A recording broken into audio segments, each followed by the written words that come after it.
What they need to understand about workplace violence in general is that it impacts care.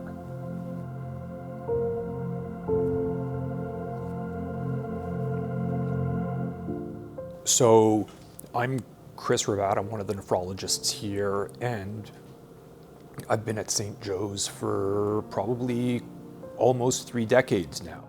One of the elements that people don't understand is you almost have an existence of before the event and after the event. Yet you've heard about it happening to other people, or you hear these things. It's different when it happens to you, right? Sure, and that's where you get the empathy. Suddenly, I'm in this minority, and you develop this perspective of, I didn't deserve any of this. And, you know, it has nothing to do with my work, nothing to do with who I am. Yet, you know, it really rocks your world.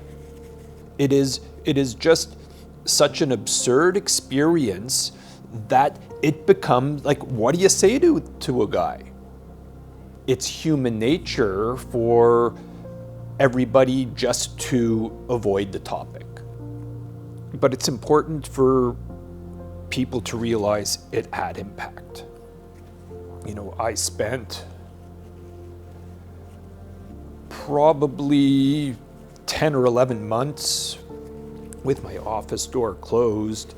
I lost the ability to spontaneously interact with passersby. It was a time when I was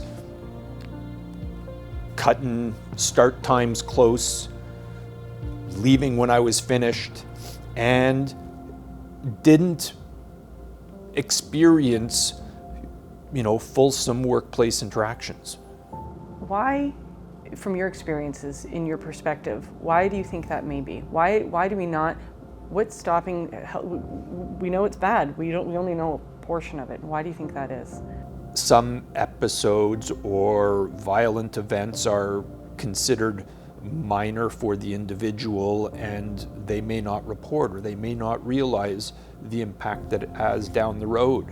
Number two, the reporting system may not be as user-friendly as it should be.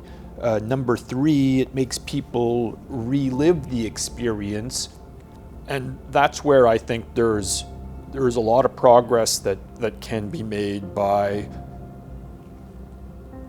re-engaging the workplace violence victims with updates, and